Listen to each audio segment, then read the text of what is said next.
l'émission à la gestion financière dans le couple chrétien et nous avons toujours nos mêmes invités, le pasteur William qui vient d'ici et le prophète Guy Kwaku qui est du côté de la Côte d'Ivoire sur le plateau avec mon cher compagnon Papa Yao. Papa Yao, c'est ma deuxième partie de notre émission. Oui, nous avons vu ensemble avec les invités que ce qui convient pour un couple chrétien comme régime matrimonial, c'est bien le régime de la communauté des biens. Oui. Alors, nous avons vu qu'il ne fallait pas séparer ce que Dieu a uni, donc aucun autre régime ne pouvait convenir. Nous sommes là, on veut savoir, avec nos invités, de façon concrète, comment doit se faire le régime de la communauté de biens. Qui fait quoi? Comment les biens doivent être gérés? Quand on parle de communauté de biens, qu'est-ce que ça veut dire concrètement? Comment on doit faire à la maison? C'est-à-dire que les revenus de monsieur et de madame doivent être associés et puis ensemble, on paye les charges de la famille. Ok, donc... C'est-à-dire que si monsieur a 100 000 oui. Et madame a 50 000, oui. Les revenus de la famille font 150 000. Oui. Et c'est dans ces 150 000 maintenant qu'on va puiser pour payer le loyer, les factures d'électricité et d'eau et la nourriture. Moi, je ne pense pas qu'on doit dire à madame, soit tu t'occupes de la nourriture ou monsieur, tu t'occupes de la maison ou de telle facture. Mais c'est nos revenus qu'on doit associer. Selon vous, prophète Guy, excusez-moi, selon vous, prophète Guy, c'est-à-dire que les tâches, les charges ne doivent pas être partagées. Si je comprends bien. Non, on ne partage pas les charges. Okay. Mais on les résout ensemble avec nos revenus. Ok, donc ça veut dire qu'on doit avoir un compte commun sur lequel on dépose tout l'argent et on prend pour résoudre les problèmes de la maison. Il peut ne pas même avoir un compte commun. Oui.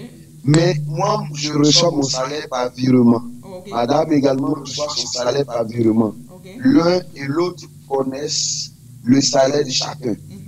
Donc, quand le mois finit, on connaît aussi quelles sont nos charges mensuelles.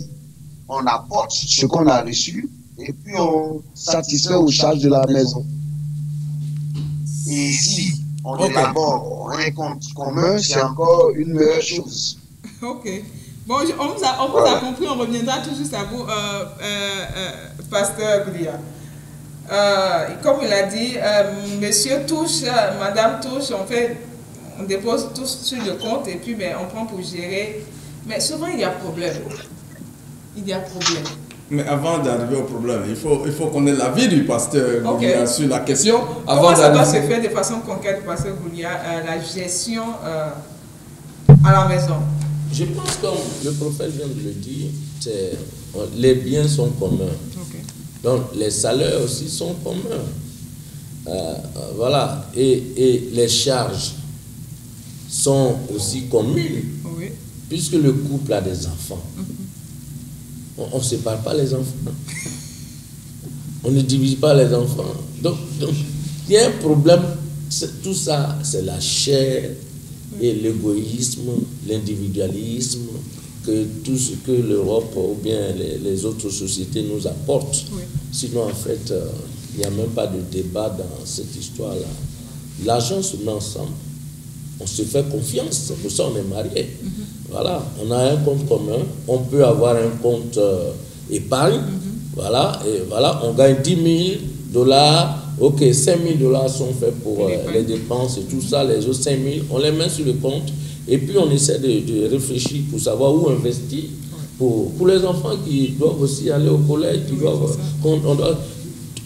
on a des enfants ensemble, on fait tout ensemble, pourquoi...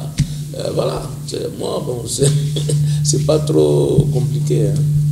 C'est pas trop compliqué pour le pasteur Goulia. Franchement. La plupart des temps, on assiste, surtout nous qui sommes ici en Europe ou bien aux États-Unis, le concept qui est cette émancipation de la femme. où la femme a son mot à dire, qui doit toutes ces choses, il arrive très souvent que la femme touche plus que son mari.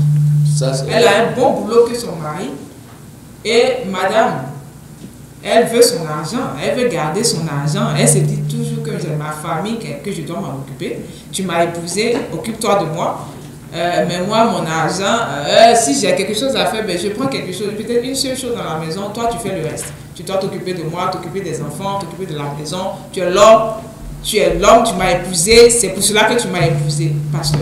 Oui, bon, nous on le rencontre tous les jours à l'église, avec plein, surtout depuis l'Europe, je veux dire. Ça, c'est le vrai problème des couples dans l'église. Et quand c'est comme ça, mais ça crée aussi la séparation, ça crée beaucoup de choses. Bon. Il faut dire aussi que le diable a gâté l'humanité. En fait, quand Dieu a créé l'homme, la femme s'occupait de la maison. L'homme doit travailler. Oui. Hein? Voilà. Mais comme les gens, le diable les a inspirés, il parle d'émancipation. Oui. Est-ce que la femme ne travaille pas? Et puis on va parler d'émancipation. Le gros travail, le meilleur travail, c'est les enfants qu'on éduque. Maison, oui. Maintenant, la femme travaille, les enfants, le mari travaille. Et on envoie une bonne analphabète à la maison. On ne sait même pas si c'est une sorcière qui vient là. Qu'est-ce que vous faites de bon? L'État devrait payer, au lieu de payer d'abord, la dame, la femme qui a des enfants à la maison devait avoir son salaire, parce que les enfants là, c'est l'avenir de demain pour la nation. Donc la nation doit penser à ça. Bon, nos dirigeants ne pensent même pas à ces choses-là. Tu vois, on dit bon, la femme travaille, l'homme travaille. Oui. Bon, effectivement, les femmes sont souvent aussi plus intelligentes. Il y en a, nous on a eu des couples où un petit militaire et puis on voit une femme, elle est docteur. Bon, mais si déjà ils acceptent, malgré cette différence, fonder un foyer, c'est pas dans le foyer qu'on va se dire encore que non, moi, occupe-toi de ta famille, occupe-toi de ma famille, je m'occupe de ma famille. Ça devient un problème, et ça, c'est un problème spirituel. Parce que je pense qu'il doit avoir une conversion, il doit avoir un problème de conversion véritable. Parce que tu ne vas pas vouloir venir dans un foyer et puis après chercher en venant dans le foyer, tu connaissais le salaire de l'autre que tu vas épouser. Oui. Alors pourquoi maintenant dans le foyer tu penses aux parents? Mais tout ça, ça peut se gérer. Ok, j'ai mes parents, j'ai ma famille, bon vraiment, moi je le fais concrètement avec ma femme. Si on a ce qu'on a, on le partage. On sait que ses parents ne sont plus là maintenant, mais elle a sa grande sœur. On prépare une enveloppe. Oui, une enveloppe. Et aussi, mais chez moi, c'est la même chose. Alors, tout devient clair. Parce que si on n'est pas dans ces choses-là, les gens vont rester dans le mensonge, dans le foyer. Et puis le diable s'infiltre dedans. Puisque quelqu'un d'autre va aller faire un retrait, faire un mandat quelque part sans dire à sa femme. Parce que oui, dès l'instant où il y a ces raisonnements-là, on va commencer à tricher. C'est mon argent. Donc voilà. J'en fais ce que je veux. Bon, mon argent, donc ça devient trop compliqué. J'écoutais une émission là, une femme qui disait, dans le foyer, quand l'homme dit c'est mon argent, ou la femme dit c'est mon argent, il y a un problème. Il y a un problème. Parce que si on arrive, comme Papa Yao l'a dit, à partager le corps, est-ce que c'est l'argent qu'on ne peut pas partager? Mais non, l'argent n'a pas la même valeur. Bon, ça, je mets ça en gris. C'est pas ce que je pense. Mais je veux dire, ceux qui font ça, c'est-à-dire l'argent a plus de valeur que l'intimité qu'ils partagent. Ça veut dire quoi? Ça veut dire que cette personne-là a besoin de l'évangile. Ok, prophète Guy, je vous peut-être que oui, au niveau de l'Occident ici qui avons des problèmes. Je crois qu'à Abidjan, vous n'êtes pas confronté à ces problèmes où la femme décide de garder son argent pour elle et puis c'est monsieur qui doit tout faire et puis elle regarde. Bon, je pense que le concept de l'émancipation a atteint quand même toutes les régions de la terre. Et chez nous aussi à Abidjan, en Côte d'Ivoire, on rencontre ce genre de difficultés. Mais quand je regarde dans le fond, je me dis que c'est un problème de conversion. C'est-à-dire que les gens n'ont pas été véritablement touchés par la parole de Dieu. et la crainte de Dieu n'est pas dans le cœur des uns et des autres. Parce que si on rentre dans le foyer sur la base de la parole de Dieu, sur la base de la connaissance des Saintes Écritures et de l'application de celle-ci, je ne vois pas d'où peut venir le problème qui est que l'argent de madame est à madame, l'argent de monsieur est à monsieur, au point où quand madame a les moyens et qu'elle a un statut social ou professionnel plus élevé, monsieur a toutes les difficultés, il a les 1000 problèmes, il est humilié, il est brimé, il est vilipendé même à la limite. C'est un problème de conversion. C'est un problème spirituel. Prophète Guy, oui, Papa Yahoo. Vous parlez de problèmes spirituels, mais quand on va à la mairie, bon, à part, je parle de la Côte d'Ivoire, avant qu'on ne vienne changer la loi sur le mariage, on a dit l'homme est le chef de la famille, n'est-ce pas? Mais, oui. Donc, si l'homme est le chef, est-ce que ce n'est pas lui qui doit pourvoir? Est-ce que ce n'est pas lui qui doit prendre en charge les dépenses? C'est pour cette raison que si madame a les moyens d'aider son mari à s'occuper de la maison, va dire à ce monsieur d'aller se tuer au travail. Pourquoi? Non, mais c'est l'homme qui est le chef. Ah, mais non. Ça donc, nous laissons le prophète. Non, puisqu'on a dit il y a un problème spirituel, est-ce que c'est forcément un problème spirituel? Est-ce que c'est pas le fait que la loi nous dit que l'homme est le chef et que l'homme doit s'occuper de tout? Papa Yahoo.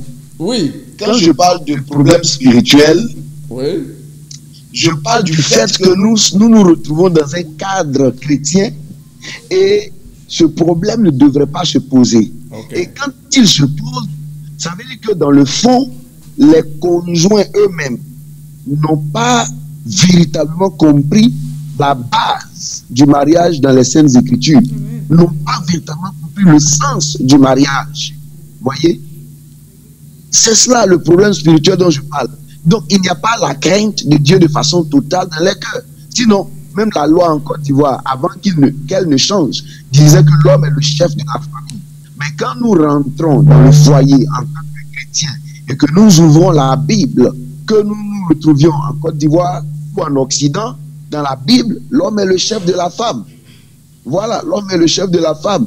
Mais quand nous comprenons que Dieu nous demande d'être un, et que nous sommes un dans le corps, un dans l'âme, un dans l'esprit, un dans le Seigneur, je pense que tous nos biens, notre argent, nos maisons, tout ce que nous possédons devient un. Donc, madame, quand elle a un poste plus élevé, une position sociale, financière plus aisée, devrait plutôt, par crainte de Dieu, aider monsieur et couvrir monsieur, de sorte qu'on ne sente pas une inégalité dans le foyer. Amen. Mais vous allez vous on sent cette inégalité, de sorte que madame a tendance à prendre le pas sur monsieur. Moi, je suis foncièrement contre le concept d'émancipation. Okay. Ce n'est pas biblique, ce n'est pas spirituel. Et dans le foyer chrétien, c'est Dieu qui doit diriger et la crainte de Dieu doit être au centre. Amen. Si cela est, même que madame soit milliardaire, multimilliardaire, ça ne fera rien, ça n'entamera rien à l'amour que le couple manifeste, de sorte que tous les biens seront gérés ensemble. C'est cela.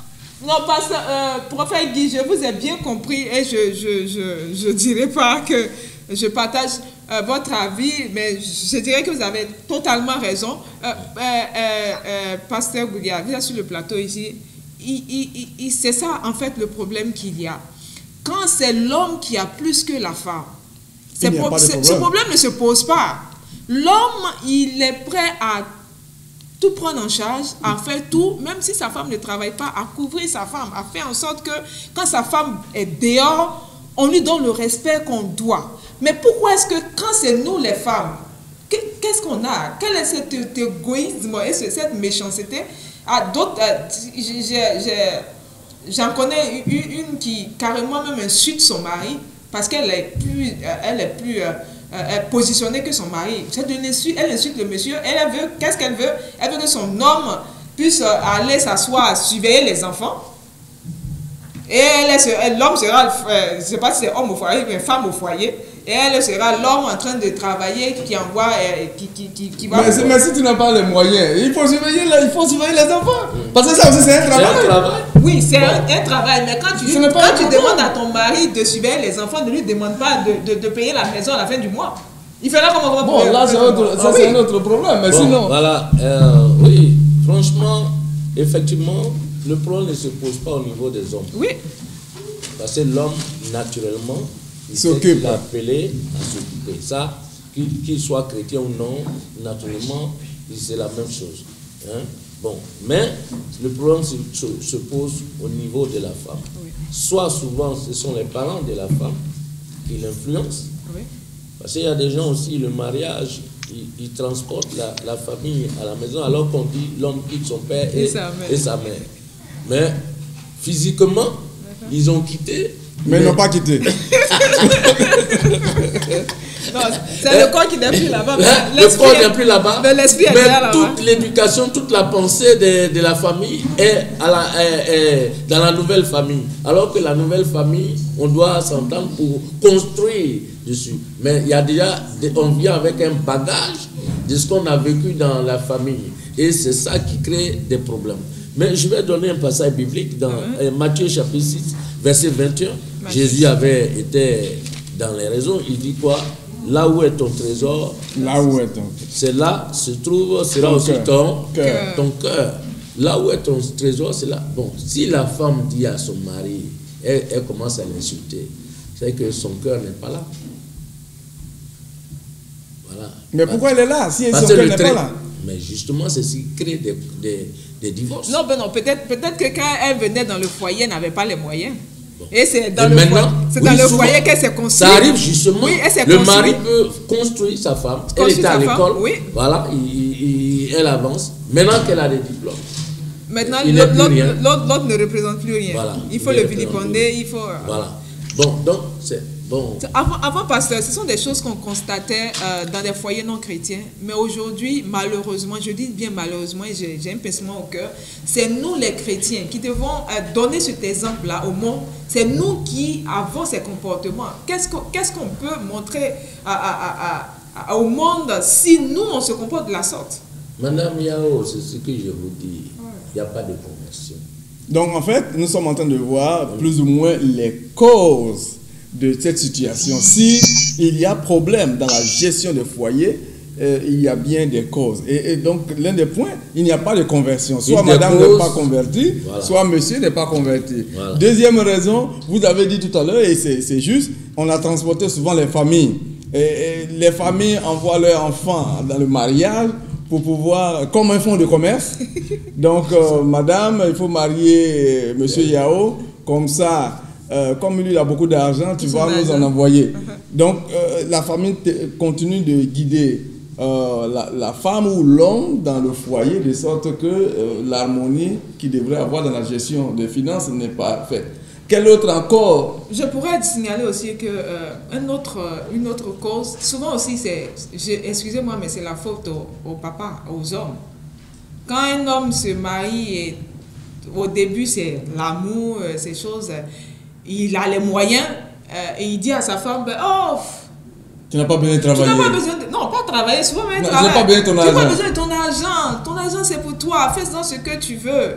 Et puis bon, la femme, nous les femmes, ce qu'on n'aime pas, je l'ai dit, et souvent on me tasse de si que moi je suis pas pour les femmes, on me dit toujours, mais toi tu es quel genre de femme? Il dit, la femme, elle a horreur d'une chose. Ou bien, quand on lui donne un petit couloir de pouvoir.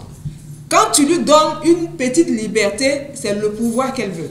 Et quand tu lui as laissé cette opportunité de dire, oh, je ne veux pas de ton argent, il peut arriver un moment où tu en as besoin. Tu perds ton travail. Et comme tu lui as déjà mis dans la tête que c'est son argent que tu ne veux pas, elle sait ça, et nous les femmes, on sait jouer sur ce point. Tu ne viendras pas lui dire après, oh chérie, est-ce que tu peux m'aider? Non, tu m'as dit ne pas t'aider, donc débrouille-toi pour faire ça. Donc souvent, l'habitude devient une seconde nature en fait. C'est la faute des papas. Prophète Guy, c'est souvent la faute des papas. Et si nous, les femmes, on se comporte de la sorte, c'est pas la faute des papas? Complètement raison. Mais bon, je veux dire, si l'homme dit à sa femme, je n'ai pas besoin que tu m'aides, quelque part, c'est aussi pour démontrer à la femme qu'il l'aime. Voilà. Oh, et si éventuellement j'ai des difficultés, j'ai des problèmes, je n'avais pas besoin de ton aide, certes, mais tu me vois dans une situation inconfortable. Qu'est-ce que tu fais? Tu m'apportes ton aide. Parce que c'est cela aussi l'amour. Ok, Papa Goudia, est-ce que quand l'homme a dit cela, c'est pour autant que quand nous les femmes, on voit nos maris en train de peiner, hein, un homme qui faisait tout, qui nous donnait tout, on le voit en train de peiner par amour, comme on le lit dans le livre de 1 Corinthiens chapitre 13. Est-ce que l'amour déjà ne nous donnerait pas cette force-là de dire à notre époux, on s'en charge, on fera le reste jusqu'à ce que ta situation s'arrange? Est-ce que ce n'est pas la meilleure manière de procéder? Voilà, donc c'est une des causes, et là aussi c'est vrai que le papa, c'est sa responsabilité, il est conscient qu'il doit s'occuper de sa famille.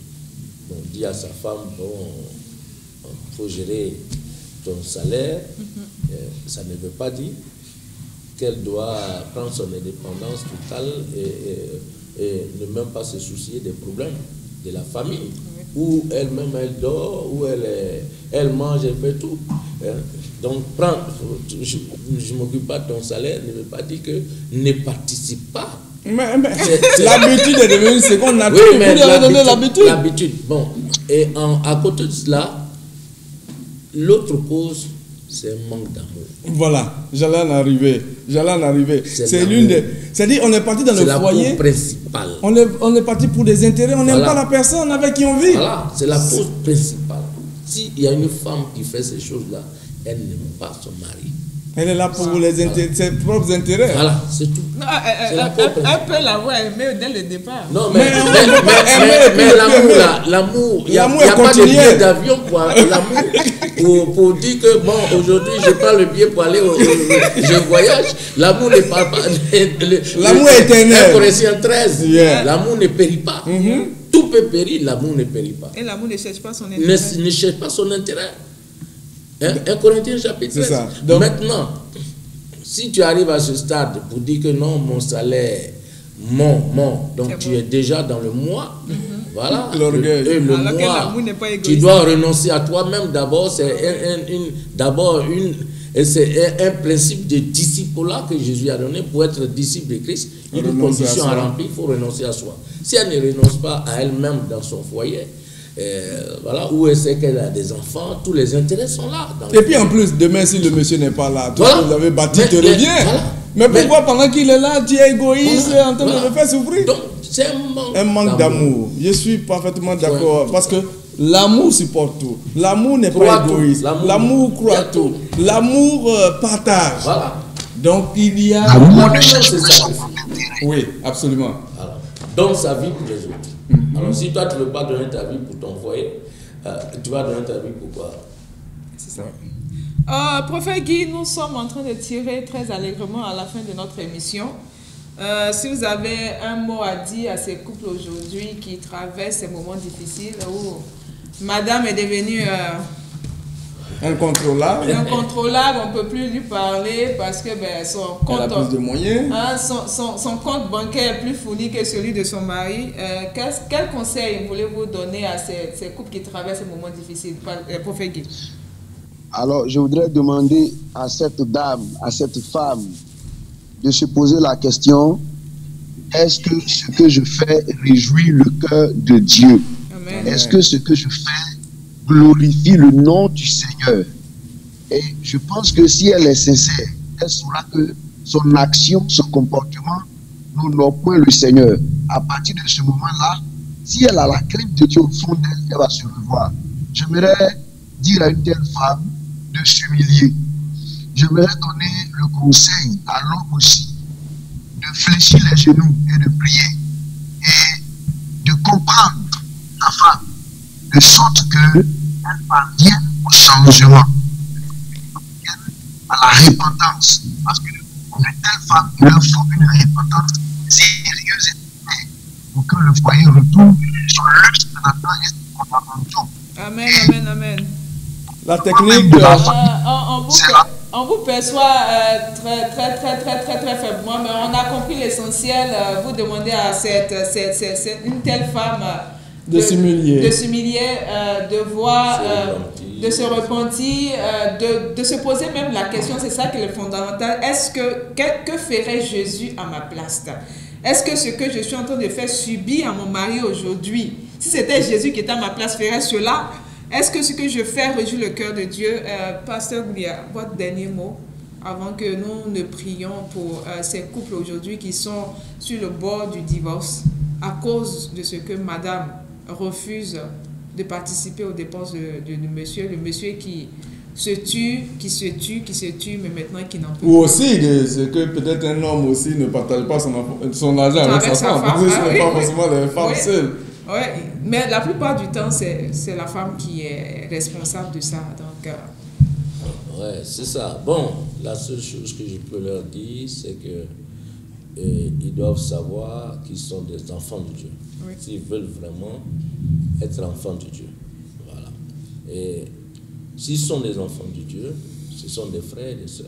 Moi, je suis arrivé au stade avec ma femme maintenant, c'est ma sœur. Oui. On n'a pas une ancienne sœur. Oui. On peut avoir une ancienne femme, mais on n'a jamais un ancien frère, une ancienne sœur. On est liés par le sang de Jésus. C'est la nouvelle alliance qui est notre lien. Nous sommes ensemble. On doit s'aimer jusqu'au bout. Alors, tout ce qui nous appartient est aussi pour notre conjoint. Donc, cette dame-là, excusez, ou ce monsieur, je leur demande de revenir à Jésus. Amen. Et de se mettre sous la discipline de la parole de Dieu. Amen. Parce que c'est une rébellion. Donc, ce comportement-là est une rébellion. Et c'est une ouverture à l'ennemi dans leur foyer. Qu'il ne soit pas étonné demain que l'un des conjoints ramasse les bagages ou bien rentre dans une infidélité. Voilà, qu'il ne soit pas étonné. Donc, en ayant ce comportement, on est en train de livrer son foyer au diable et ouvrir les portes. En tout cas, nous vous remercions, Pasteur Goulia. Nous vous remercions, Prophète Guy. Merci beaucoup du niveau d'Abidjan et passez une bonne nuit. Papa Yao, oui. Nous sommes à la fin de notre émission. Malheureusement, le temps est parti. Nous devons nous quitter. Un conseil à toutes ces familles aujourd'hui qui traversent des moments difficiles. Notre abri, notre réconfort, celui en qui nous devons regarder, c'est Jésus. C'est lui seul qui a la solution à tous nos problèmes. Et il faut qu'on revienne à nous-mêmes. On revienne à nous-mêmes et que nous sachions que quoi qu'on fasse aujourd'hui, demain, nous rendrons compte à Dieu. Que le Seigneur vous bénisse au nom de Jésus. Bye bye.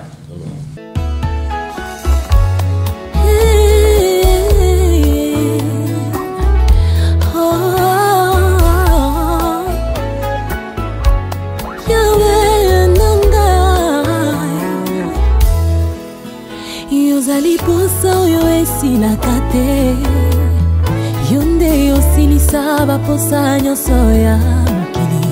Yozali posa oyo esilaka te, yo nde yosilisa baposa nyonso ya mokili. Yozali makasi na ngai tango nalembi, yo nde yosilisa mayele ya moyini satana. Yozali makasi moto makasi na ngai, yobundelanga bitumba oyo nayebi moto na makolo te. Nakolala nakimia, nakolamuka pe nakimia, po nayebi yo mobundi molongi. Nakolala nakimia, nakolamuka pe nakimia, po nayebi yo mobundi molongi.